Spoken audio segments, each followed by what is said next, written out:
Good evening, ladies and gentlemen. Welcome to the LaunchPad Associate Workshops presented by the Education Committee for the Southern California PGA. The Associate LaunchPad Workshops are an interactive presentation support system designed to connect Level 1 associates with other Level 1 associates while providing a backbone on the PGM program for Level 1. Tonight we have Daniela Anastasi, General Manager at the San Diego Country Club, presenting this evening on customer relations. Daniela, welcome to the LaunchPad Associate Workshops. Thanks for being here tonight. How are you? Thank you. My pleasure. I'm good. I've had a day full of dealing with customer relations in the form of a board president and vice president. So I am very lots of visceral stuff to talk about. Before we get into the meat and the potatoes of customer relations, why don't you tell us all a little bit about who you are, how you got here, and what the 10,000-foot level is on Daniela Anastasi. Sure thing. So my background, I'm born and raised here in San Diego, bought a condo here in April of last year, right before kind of taking over the Bridges golf operation after we had a couple key managers leave. But I played golf at San Diego State on the team. I was team captain a couple of years, graduated officially in 2020 after a redshirt year due to injury. And unfortunately, the injury turned into a career ender. So the prospect of playing professionally was not going to be an option. And so there was an opening at the Santa Luz Club that my coach at the time kind of introduced me to. She was friends with the general manager at the time. And so I applied with truthfully very little interest in being on that side of the golf industry, but was offered the position, accepted it because it seemed like the right thing to do at the time, and kind of fell in love with the whole process, fell in love with the golf operations specifically.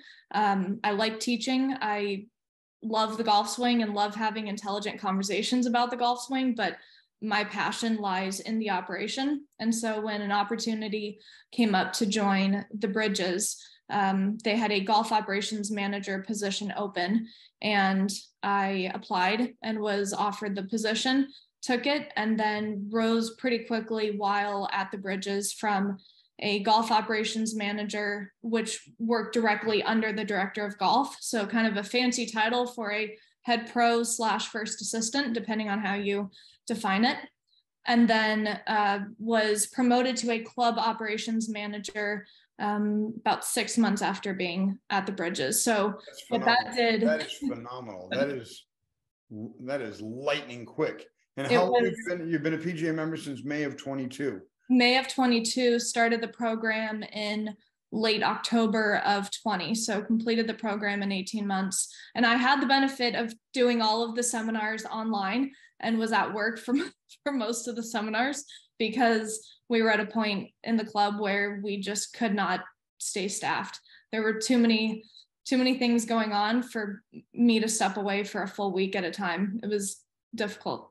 Certainly. Did you have the choice of going down one of the paths, executive leadership, golf operations, or teaching and coaching? Yes. And selfishly, I knew that executive management was probably more up my alley, but knew that the golf operation would allow me to have a broader understanding of the operation. And then I would hone in my skills on executive management after completing the golf operations portion. And I also knew that given my aggressive timeline, the golf operations had a couple more opportunities to get through the program faster. And so that was part of my decision to stick with golf ops. But I would be interested in going into the executive management track at this point and just tacking it on to the experience because it's so much of what I'm doing now. So to round out the story, was at the Bridges for a while, and due to staff members leaving, I ended up filling in as interim director of golf for about 9 months and ran all of our member guest events, 3 weeks after the previous director of golf had left, and bless his heart, he had been there for 16 years, and things just continued to move forward. And here we are. So I was offered a position to join San Diego Country Club as the general manager, COO, back in late December, early January, and started there at the end of January.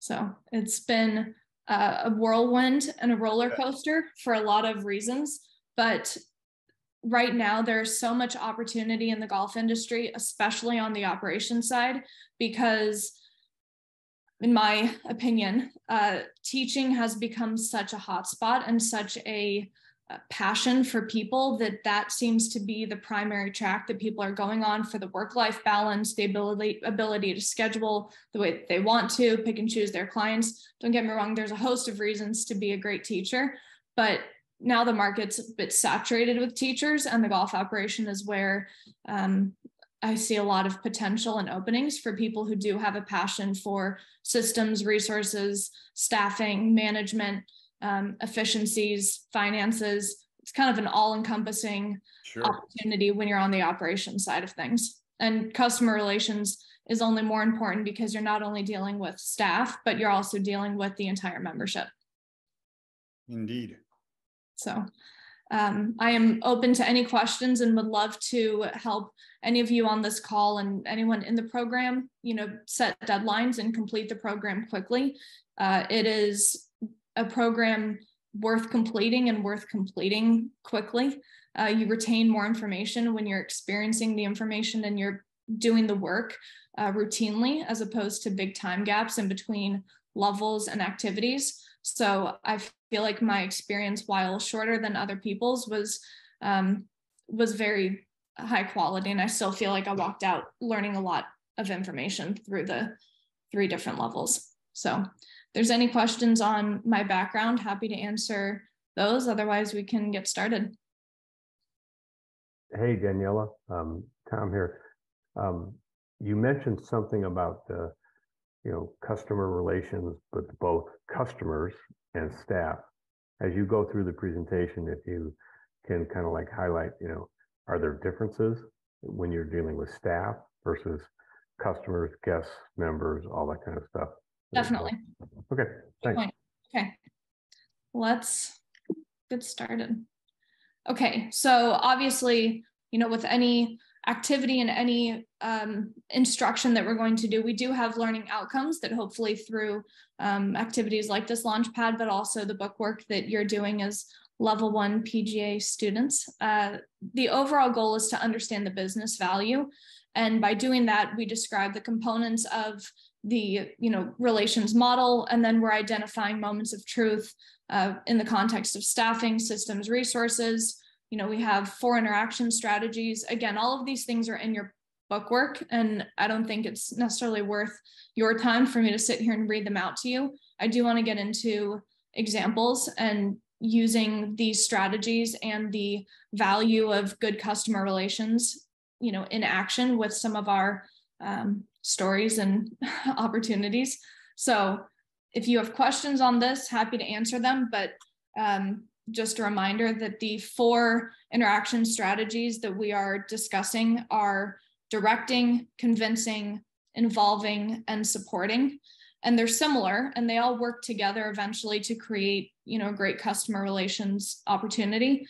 But some key words to help you remember this, especially when you go into testing, would be that directing is telling. You are telling what the solution is, and you are hoping that the customer or the staff member picks up on that and just listens, but you are directing the action. In a convincing strategy, you are almost negotiating, where you are trying to allow someone to see the solution through your eyes. So you're explaining not only what the solution can be, but how it's beneficial to them. And through that, you can convince somebody through like a negotiation tactic. When you're involving, you are inviting others to join the solution. I find that this is a really important topic when you are dealing a lot with staff. I don't see it as much with the membership, but I see it a lot in staff conversations about giving them an opportunity to do something, whether it's write an SOP or it's, encourage them to talk to members and respond quickly. You're involving them in the operation, which allows the staff member to feel valued and utilized, but their involvement also helps your facility, and you look like a great boss, because they are a reflection of you ultimately. If they are unaware of information that they need to be successful, that unfortunately falls back on the manager. And people in the golf world, whether they're on, our side of the counter or they're the member, they're going to pick up on that. And it will, unfortunately, blame will be placed on the manager as opposed to on the, minimum wage employee who's getting the golf carts. So involving is a great opportunity to bring staff members into the operation and encourage them to be a part of these solutions. And then the last one is supporting. Supporting is helpful, not even as a customer relations topic only, but just in general. If you can be a supportive manager, if you can be a supportive staff at the club, the membership is going to really latch onto that and value your role in the club, and your staff is going to enjoy it as well. So the supporting, the keynote would be helping others find their own solution. So presenting the opportunities, laying out the situation for them. You might have a solution in mind, but you're trying to get them to come up with the solution on their own, which is going to encourage ownership of the implementation and the execution of that strategy. Any questions on those four? Well, it's just a great point, Daniela. It's just people always support what they help create. And especially when you're trying to create that compelling rationale, if they're a part of that decision-making process in the solution, you're going to get buy-in because they're a part of it, they own it. So exactly. Ownership is so important. And, I'm dealing with it right now, but members think that they own the club, and a lot of equity members. When I say member, I mean equity member in this context. But what's interesting is that if you really look at the bylaws and you understand what ownership of a club is, the club equity members have stock in the success and the failure of the club, but the membership as a whole, as a single entity, the membership is the owner, not the individual equity member who has stock in the success or the failure of the club. And so when you're supporting your staff and the membership to come up with these solutions, you're trying to get them to think of the membership as a whole, not just an individual person that a situation might be affecting. So when you're answering questions about, why can't I tee off at 6:50 on a Saturday when the first tee time is supposed to be 7, you're explaining to them, you're supporting them in the understanding that going out at 6:50 might be fine one time, but that's going to have a really big impact on the whole flow of the day when the maintenance crew doesn't have the opportunity to finish setting up the golf course before the first tee time. So it's having as much information as you can to encourage your staff and encourage the membership to come up with their own solutions, which will give them an ownership over that situation. And there's also affects the continuity and the credibility of the golf operations. You start letting so-and-so go at 6:50 one week, you have to let so-and-so 2 go at 6:45 the following week. And before you know it, the continuity of your starting time has been compromised. And if the golf department can't toe the line on those rules, what other rules are they not towing the line on? And it affects the overall credibility of the service model. Right. It invites questions and opinions from people that probably shouldn't be giving their opinions on such issues. Go to the next one here. So yeah, this is, we've kind of discussed a couple of these things, both at the staff and the membership level. Do any of you have an experience that happened recently where you were imploring and utilizing some of these customer relation techniques? We seem to have members that want to go out early all the time. It's something that we deal with almost on a daily basis. We also have a lot of members that live on our course, like on our 5th hole and our 9th hole. And so a couple of them are board members too. So they think that they can kind of get away with things over other people. And they think that they should get not all of them, but some of them feel like they should get special treatment. Mm-hmm. It's kind of hard to tell them that, and because they want to hear a certain answer, and we have to stick to a certain rule. And I don't know, it just seems like it happens a lot. Michael, of the directing, convincing, involving, and supporting strategies, which one do you feel like is the most beneficial in that situation? What was it? Sorry, it broke up. Directing, convincing, involving, and supporting. Which one do you think applies the most to that situation? I would almost say supporting, or just because the main one for us is letting the maintenance crew, like you said, get past certain holes so they can work their way to the back. And then they always ask, oh, can we go off the 10th tee? And it just kind of screws everything up, and just having to, like you said, if you tell one person one thing, you have to hold it all the way through, or else, like you said, next week one person will see it and then everyone kind of jumps on. I would suggest having a meeting with the board and talking to your board president as a way of convincing them to see your point, because as golf professionals, I think everyone here deals with people wanting to go out early, wanting to go out to the middle of the golf course, let's start on the back nine, any opportunity to wiggle around the rules. But if you can convince them why that is going to hurt the overall facility and hurt their experience as a member, it might give them the perspective they need to not ask those questions like that, when they understand how it affects not just them, but the entire membership. Right. If you give them too much rope on a supporting tactic, they're going to take it and they're not going to like it. They're not going to respond as they're not going to acquiesce to what you're hoping for. I think that might fall under a convincing and involving, ask them if they have any other solutions, bring in the superintendent into that board meeting where you're talking about solutions for fitting more people on the golf course. But make sure that you can flex on them too as a golf professional, and tell them how much you know about how something in their minds as minuscule as going out 10 minutes early does affect the entire operation. Right. And then the other thing is, like, we also try to explain that we have a noise ordinance at a certain morning point. So they always say, how come these guys can't go out early and work on it?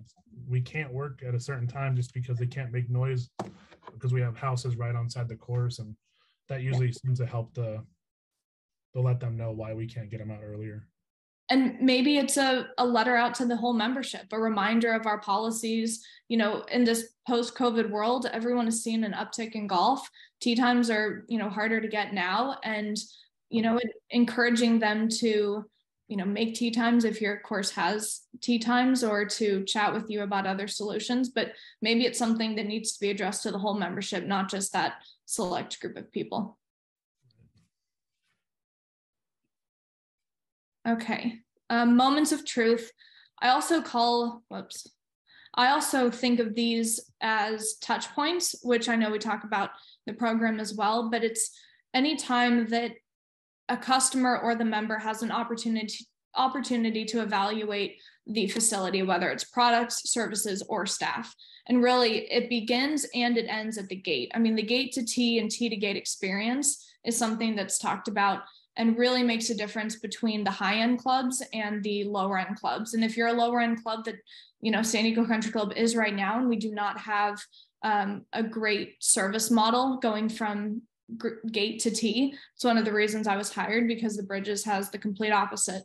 And the formality of it, the security of it, there's a lot that can happen through that gate initial process. It's signage. Do you have proper signage to a golf course if you are meandering through, the different areas? Is it easy to get to? Is it hard to get to? All of those affect a customer or a member's experience at the club. And they do start recording their experiences within 5 seconds of arriving on property. But now, with all of the different things that we have to offer with regards to websites, calling in, making tee times on an app, making tee times on a website, making tee times over the phone, that is a hot topic right now for complaints. Why isn't my app working? Why don't I have my login information? That does ultimately affect the customer's perspective and will affect their experience, even if it's something that's happened before they've arrived on property. Daniela, how many members do you have at San Diego Country Club? We have a total of 500, including all of our social, but we have 320 golf members right now. And how long have you been on this online reservation system? How new is it? We don't have one at San Diego Country Club, but we had one at the Bridges. Oh. Our systems right now at San Diego are kind of dinosaur. So that's part of what I'm working on, is updating that because of its impact on the overall membership and on the operation. Now, is that a technological system that you already have support and demand for? Is this something that you're championing and pioneering and bringing to the club? And if so, is there resistance on that? So it's a combination. Right now we're using about 5 different operating systems that do not talk to one another. So on the staff standpoint, it is making everyone's job a lot more difficult. And there's a lot of room for human error when you're transferring information manually from one system to another. We don't have a tee sheet that's visible unless you're in the golf shop or you have a separate login. So on property, there's only 3 areas that you can view the tee sheet, which does not give us the ability to prepare for members arriving. I mean, it takes a toll on the staff having to check in with the pro shop every time they need to see an updated tee sheet. And so from the staff standpoint, everyone's on board. And so I'm meeting with the board in our next meeting to go over why this is going to benefit them. And so for me, I'm looking at the convincing and the involving. So involving the staff on how to make this transition and how to demonstrate to the membership quickly that it is a worthwhile, initial investment and a worthwhile transition, but then also convincing the membership that this is going to benefit their experience because they'll be able to view the tee sheet. The staff will be able to view the tee sheet. We can monitor pace of play better when we have access to the tee sheet on our phone. You can see your tee time if you log on to the app or the website. So really explaining through the convincing and the involving models how important an upgraded, more modernized system is versus the club profit that hasn't been updated since 2007. So that's and then the last comment that I added to this, the negative will stand out more than the positive, especially after a dues increase or an assessment or anything that's going on financially at the club. While we're all experiencing the inflation, I am sure that your clubs have had increases, and even daily fee facilities are experiencing an increase and needing to raise their prices. Unfortunately, what that means for the staff is that the expectation is just that much higher, even though we know we're raising costs, raising dues to fit the inflation model in the United States. It does affect the membership differently, and they do unfortunately expect more. And so the negative during that time period will stand out more than the positive will, especially if something that is normally done is suddenly not being done. If a member's used to having someone cleaning their clubs on the range and one day someone isn't there, they're going to bring that up and it is going to change their outlook on the rest of the day, even if just for a couple minutes. So maintaining the consistency and the continuity and holding all of the members to the same expectation, and then holding your staff to that expectation as well.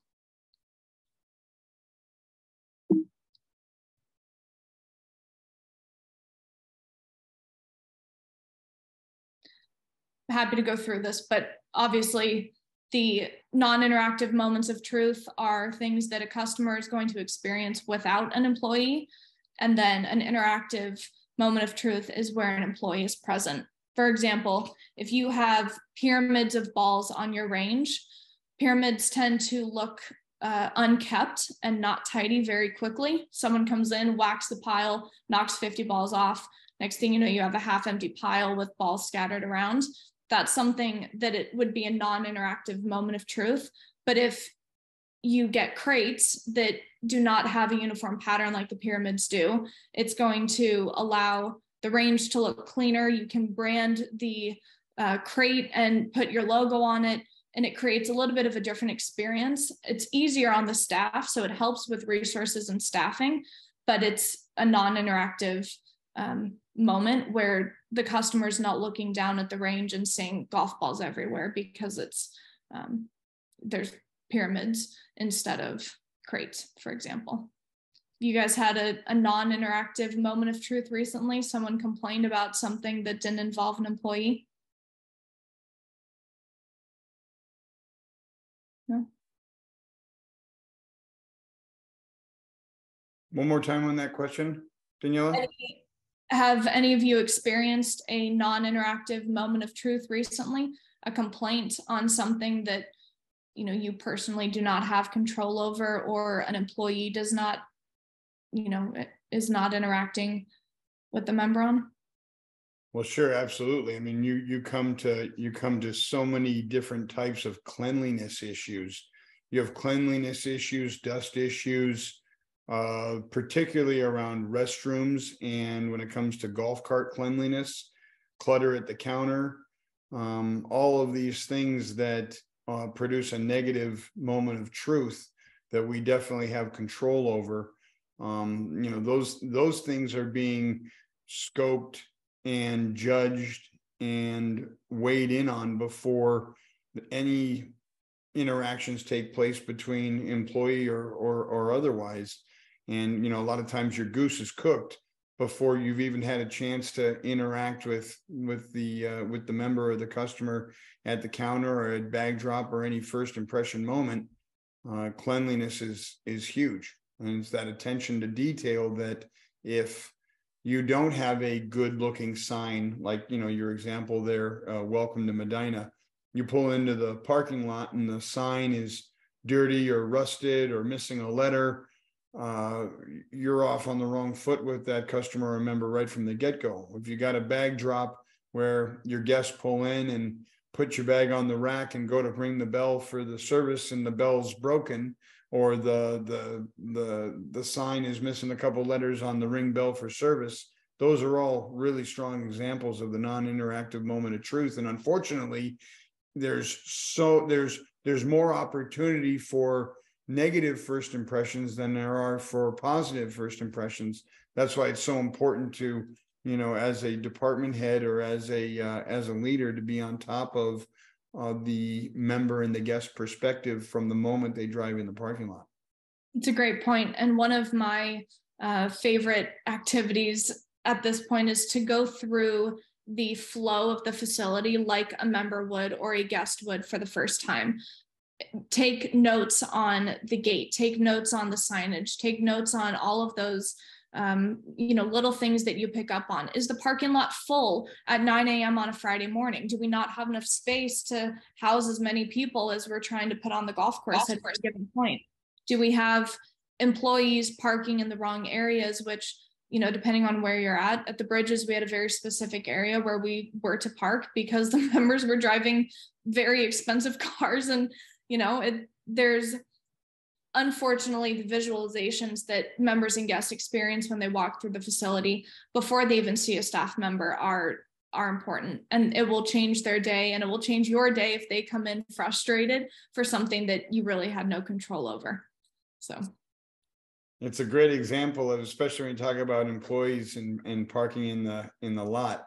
You got so many employees that you hire, especially outside of the golf operation, that have no idea what country club culture is like. And, you know, here we have a dishwasher that we hired that was driving a car that really shouldn't have been anywhere near the member parking area. And the dishwasher was brand new, nice guy, but the car he was driving was a little worse for wear. You know, it was definitely a POS. And, you know, his second day he pulls in and parks in a place he shouldn't park. And I happened to catch him doing it. And like I said, he's a very nice guy. And it's like, hey, so-and-so. And unfortunately, these spots are all for members. You're going to have to park in a different spot. And, you know, I showed him the way to the employee parking lot. And the next day he was parked in the stall right next to the one that he parked in. And I wasn't there to see him park there. And so when I go inside, I talk to him. Daniela, we lost your presentation there. I know. I got a call and there we go. Yeah, when we went inside to talk to him, he's like, "Oh, I thought you said that I couldn't park in that spot." And I was like, "Yeah, Yeah, I meant that entire area. So it's like, it's just a good example of what you tell, what you say to people is not always what's understood. And that ties in both components of this, right? You have the member perception of seeing a not so great car parked where it shouldn't be. And then you also have the experience talking to the staff member and explaining to them not only where to park, but why to park there. Once you explain the why portion to both members, guests, staff, it seems to resonate a little bit differently. Instead of just telling them, explain to them why. But it's an underrated practice. Like the why in that story was he was making the building look bad. Yes. My favorite is when they come in with political stickers. Like, please, Yes. let's just not deal with that. So a note here to make sure to include all three. So on the moments of truth activity, which printed out, and it looks like this one, made some notes to go over.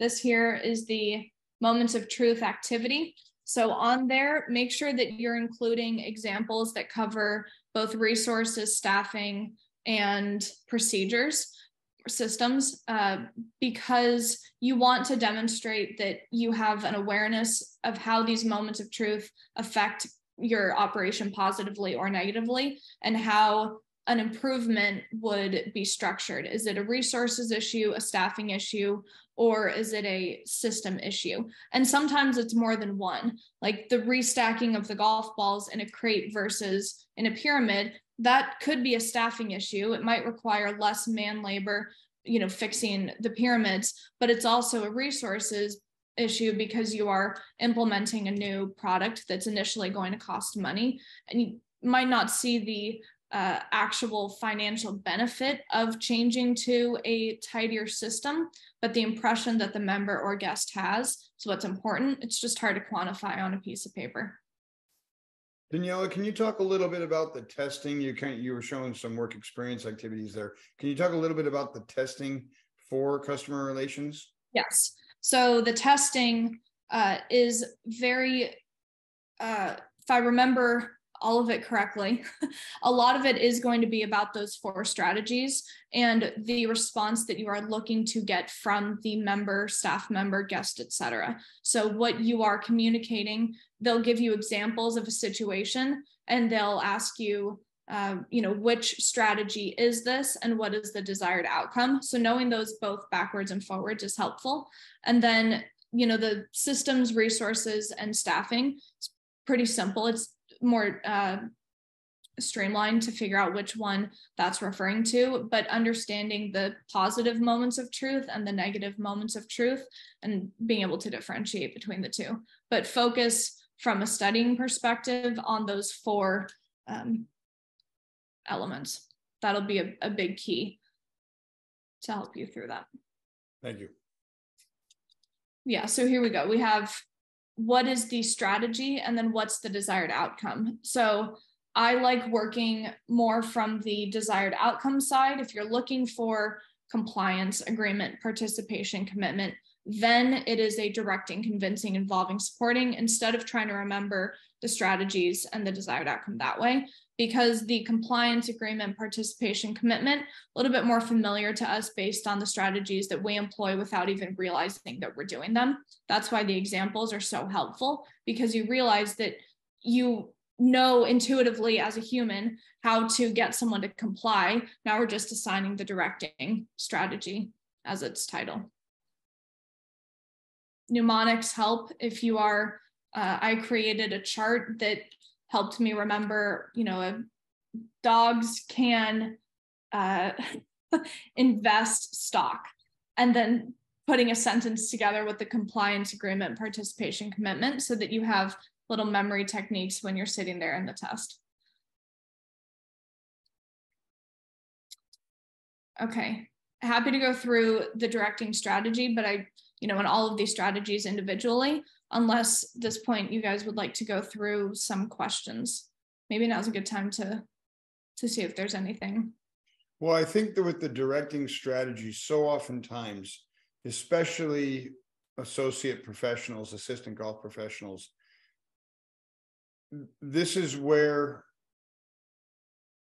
the softness and the stress in the communication with the member or the guest goes awry.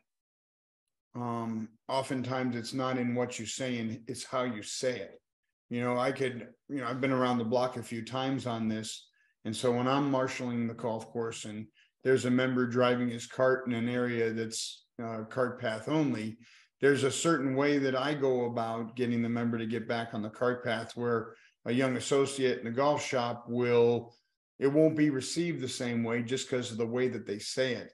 And, it's hard to teach those things, and you really don't know how to develop those soft approaches until you've been burned a couple of times, where you catch yourself snapping at a member to get back on the cart path, and it blows up in your face. And that happens to you a couple of times over. And then you're like, okay, I need to go about these situations a lot more gingerly. And, that's how you unfortunately, that's how you learn that matches burn you. But it's easy to say on my end of it now, but with a young associate, I mean, we had a situation here at the club not too long ago where, the poor associate went out there, and first of all, we hadn't made a marshal run in an X amount of time, and the head golf professional had brought it to the attention of the associate that a marshal run hadn't been done in a while. And there was an interaction there, and the associate went out to marshal, and the club president happens to be sitting behind the slow group. And so the associate, without really thinking the situation through, went out there right to the slow group and said, hey, my boss is making me marsh. I just got yelled at by my boss, and the club president's calling the golf shop saying that you're slow. So it's like he threw his boss under the bus. He threw the club president under the bus, and he made himself look absolutely powerless and inept at the same time. And it's like that professional and spiritual principle of you never make yourself look good when you're trying to make other people look bad. And you end up making yourself look bad in those situations. And it's like, you need to go out there. You're not going out there because your boss, the head pro, is making you. You're going out there because that's what you do. And you own that job. You own that duty. You do it well. And you're not going out there because the club president called the golf shop. You protect his anonymity in that process. And you go out there and you sell the idea of playing a little bit faster and having some empathy for the fact that it's cart path only, or that the golf course, we haven't mowed the rough in a couple of weeks because of the rain. And so the pace is a little slower, and being able to sell that. But, these are things that you don't just fall into and naturally know how to do. You go out there thinking that you're bailing yourself out by saying that it's not me, it's my boss, and it's not me, it's the club president. But unfortunately, you don't learn from those situations until they blow up in your face and you fail miserably. That's a great point. And there's an opportunity on the golf professional, on the head pro side, to not only ask the individual to go out and do a spin, but to, remind him of some of these things. Play is going to be a little bit slower today. People are going to be frustrated because it is cart path only. Know that the club president called, but really for the whole benefit of the golf course moving and in the right flow to get people, through the 18 holes, can you go check on this group and make sure that they are aware of their options too? Maybe they don't want to play faster. Maybe they just need to skip a hole. There's a lot of groups that are out there just having fun, don't want the pressure of playing fast. Give them the option to skip a hole if that is one of the options, but having a couple strategies in your back pocket. And like John, you said, if you're owning it and you're providing the opportunity for the member to make the decision, look, you can play faster. You can pair up in golf carts because single rider golf carts are slower. You can carry your bag, we'll drive the cart in. That's going to be faster than cart path only, depending on the facility. Or we can have you skip a couple holes, or you can let the group through if that's an option. So being aware of the different solutions, even before you're going out there, will put you in a position to be successful, both as the head professional, but also as the associate who is, gaining some feathers in their cap by going out to this group.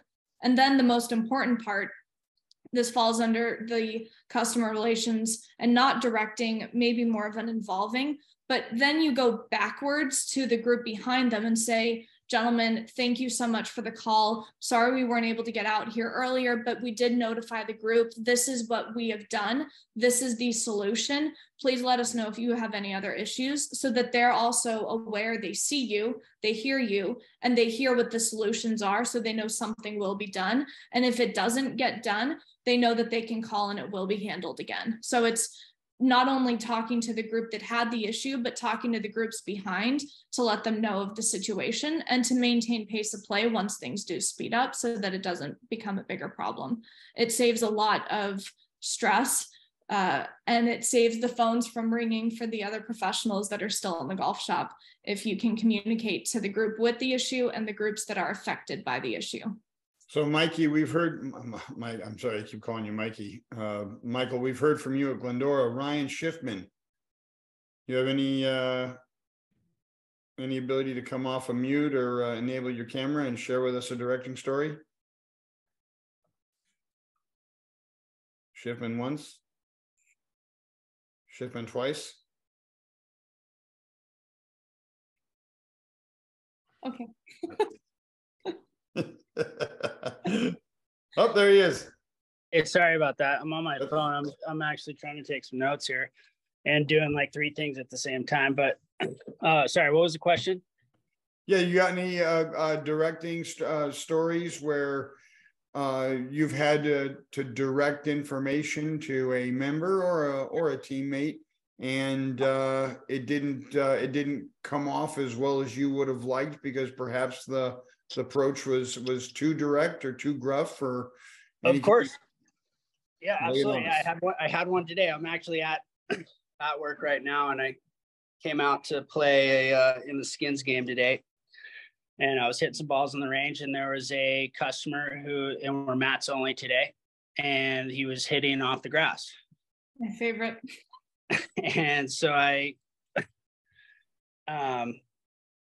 and it's like right in front of the mats, and he's hitting right next to a mats only sign.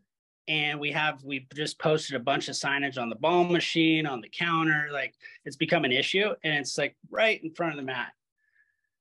And so I walked up, and luckily there was a little space between me and the customer. So I had to walk all the way down to the other end of the range to think about, okay, take a deep breath, handle this situation, be polite, don't patronize or make them feel less than, and but there was a little frustration for sure.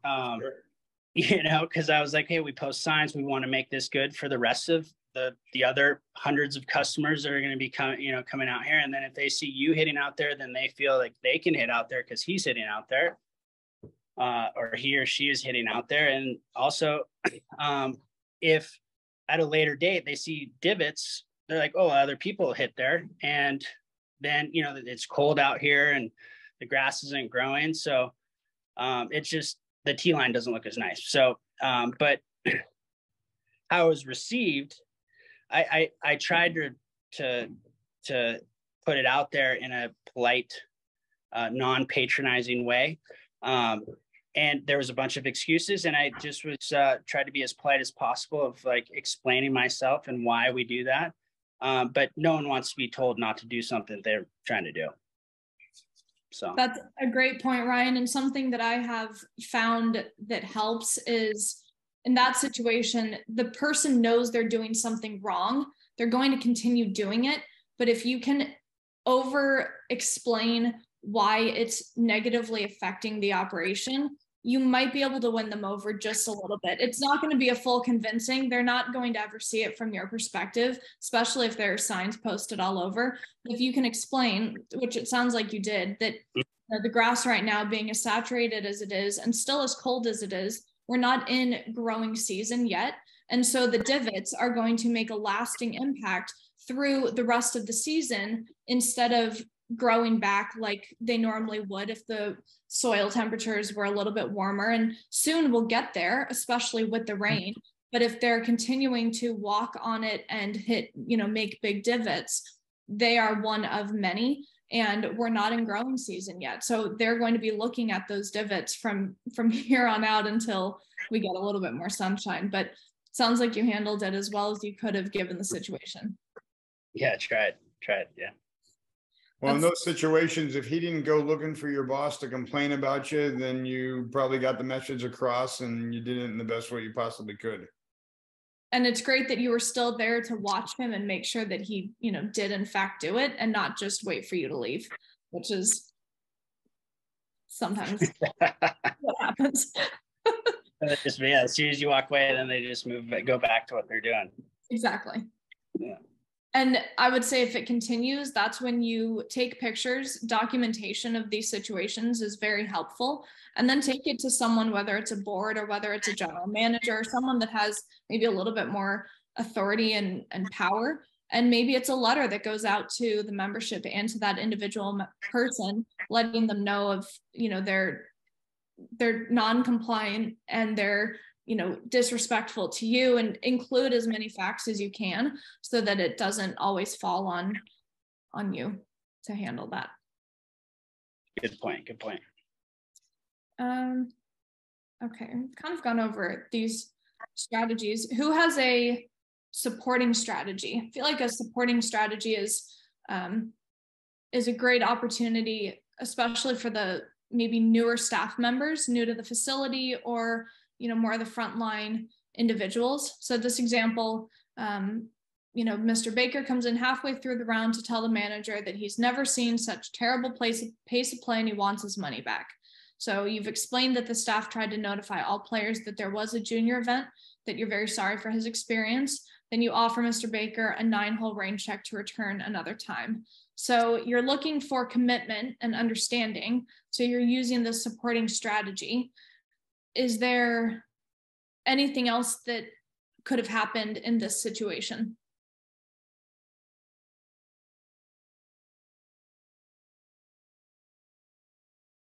Could view this as a moment of truth opportunity as well.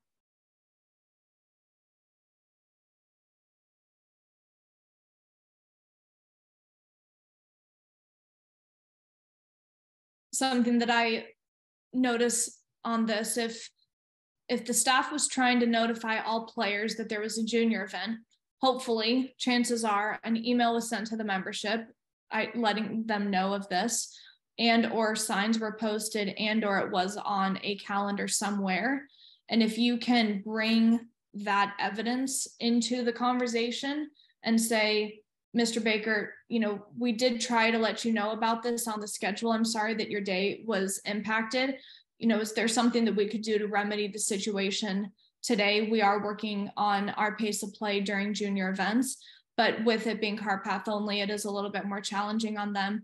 And see if he can offer any solutions after you've already explained that it's kind of his fault for coming out when you did provide the information to them. The information wasn't provided to the members or to the guests appropriately. That's a moment of truth opportunity that you can discuss with your, supervisor and make adjustments to a calendar, suggest updating the calendar on the website, in the pro shop, wherever you keep this sort of information, so that you can inundate the membership or the guests with all of the information before a situation like this happens.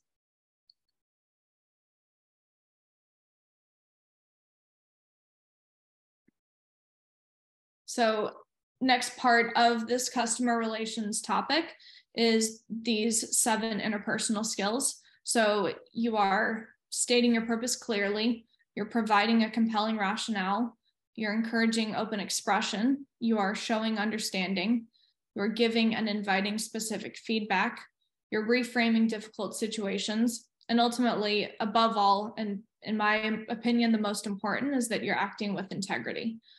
From the staff side, all 7 of these are utilized depending on the situation. Again, these aren't, if you're presented with an angry guest or an angry member, you're not going to sit here and think, oh, what interpersonal skills do I need to utilize to diffuse the situation? You're going to react.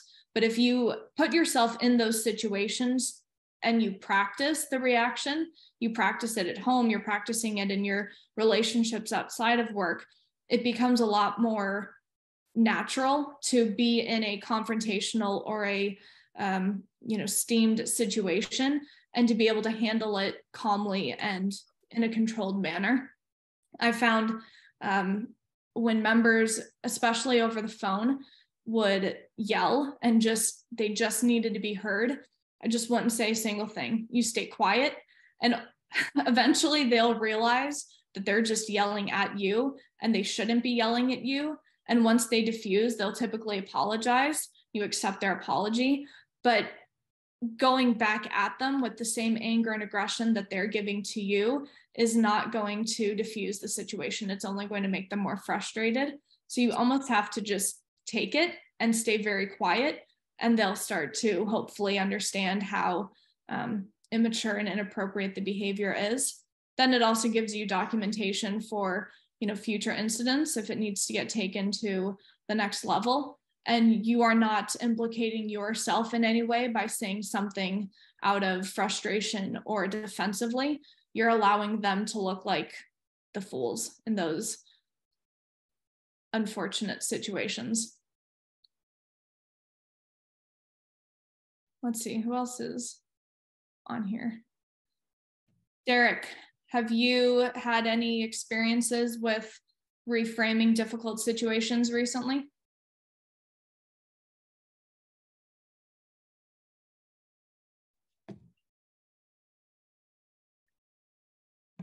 Derek, are you there? Derek, I'm still here. Perfect. I have Derek King as the name on here. Yeah, but I'm in Korea right now. Oh, okay. Do you have any examples of reframing difficult situations?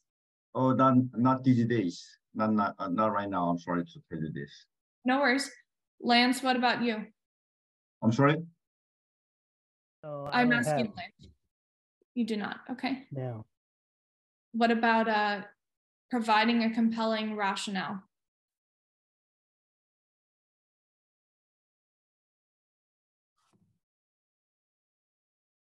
No?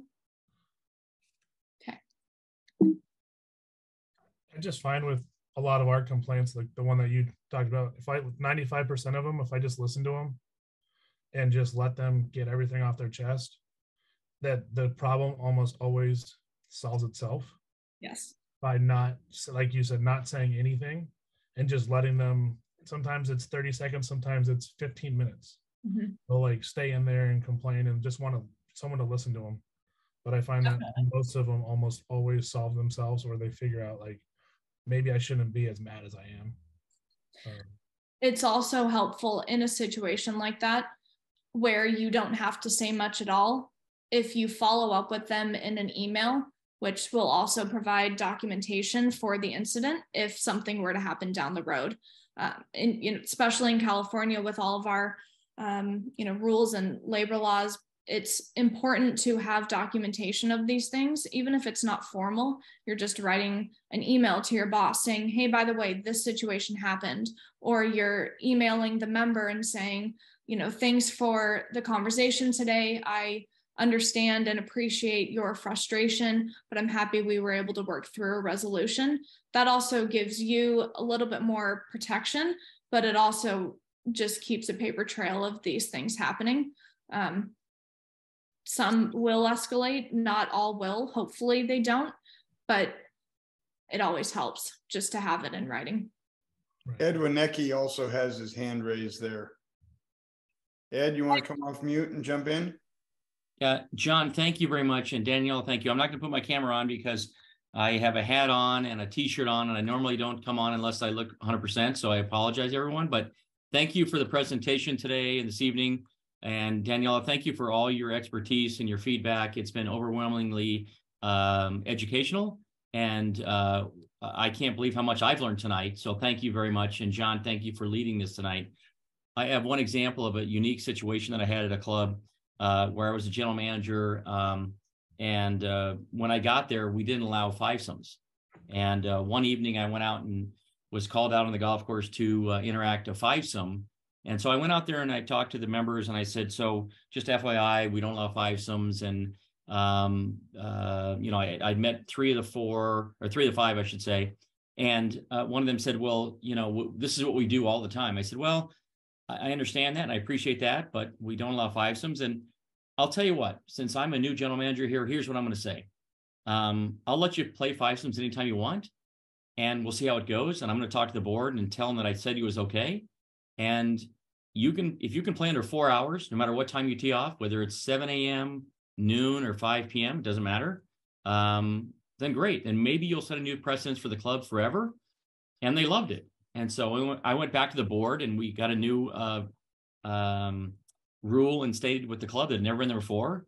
And any members that played a fivesome that did not play literally in 4 hours or less, and they were timed because we knew who they were, we knew where they were, and we tracked them on the golf course, they were not allowed to play a fivesome again. Not just the 5 players that were together, but any of them in any fivesomes. And I can't tell you how great it was. We had about 4 or 5 fivesomes that played forever more after that and always played in under 4 hours. So there are some situations where you can have directing and interpersonal skills that make a difference with listening and understanding and accepting some things that might not have been accepted before, and give them a chance. And when they understand that it either did or didn't work, then that either becomes a rule or the rule stands and they won't do it again. So it does, there are some out of the box thinking at some points, but you have to get approval for it. You've got to make it stand. You've got to set an example with the membership to show that we tried something and this is the rules in place going forward. So just want to give you that example. But again, I want to say thank you, John. Thank you so much for everything you do. Daniela, you're amazing. You're one of the brightest stars in our industry today. So thank you for being part of what we're doing today. We can't thank you enough. So thank you for letting me give my 2 cents today.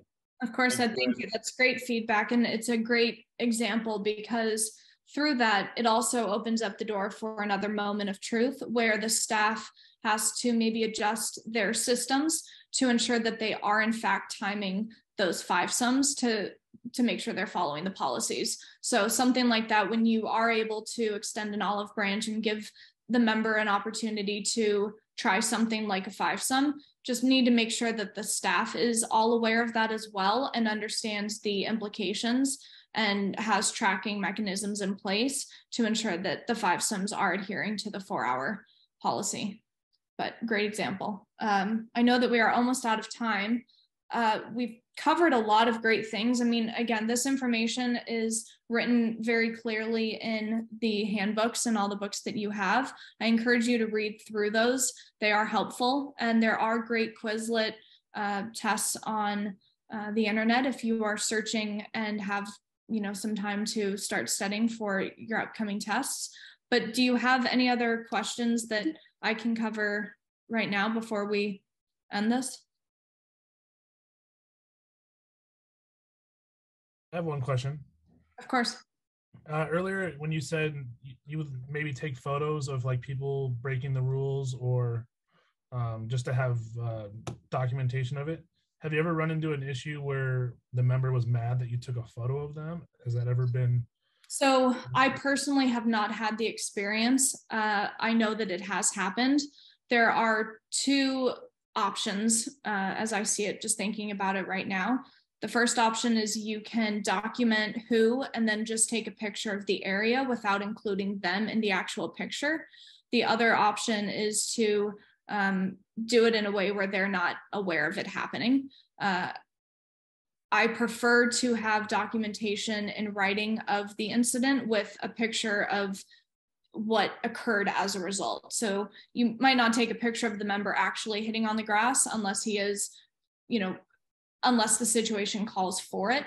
But if you take a picture of the grass area after he leaves, and then you make a note and you email your superior, whether it's, your coworkers, letting them aware of the situation as well, so that there is that proof on both sides. It also helps if you're communicating with staff regularly about a situation or something in the clubhouse that needs to be improved, having documented proof through pictures, writing notes down that you can timestamp.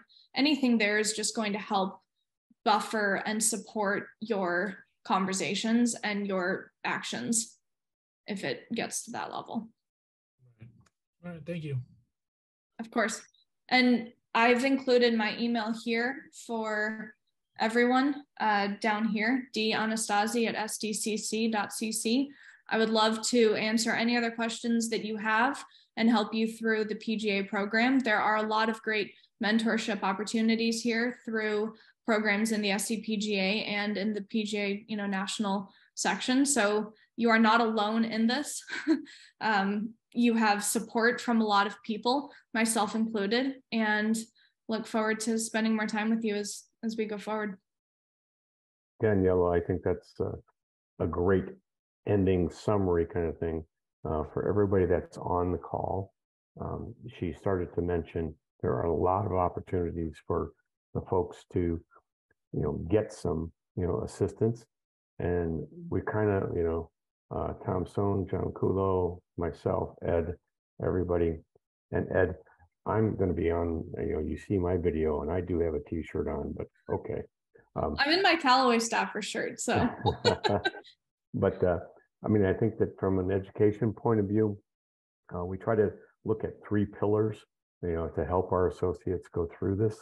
One is education. So we have education for our associates, education for our PGA members and catalysts and the like. But we also have a pretty robust mentorship program.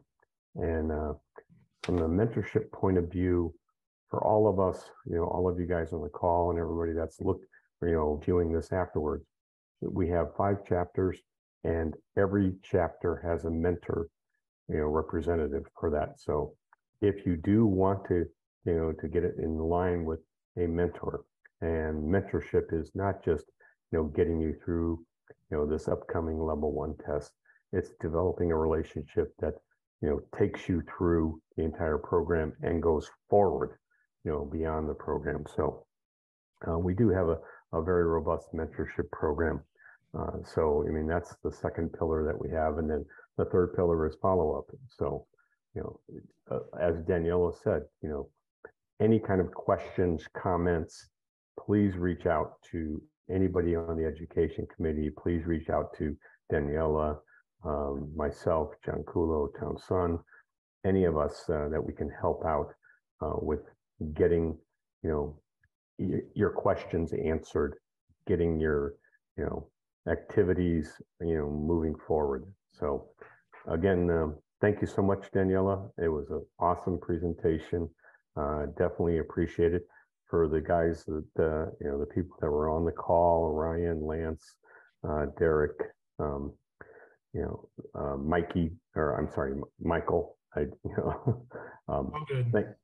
you guys so much for being on the call. Thank you guys. And if you have any questions, and Tom and John, if there's anything else that I can do to help, fill me in. So let me know, and happy to contribute and give back to, it's just a wonderful program. So thank you all for everything. Thank you, Daniela, and congratulations on your success. Good luck down there in at San Diego Country Club. And everybody, thank you very much for supporting the LaunchPad, and we'll see you next Monday night. Thank you very much, everybody. Thank you. Thank you, Colonel, for putting this together. Thank you.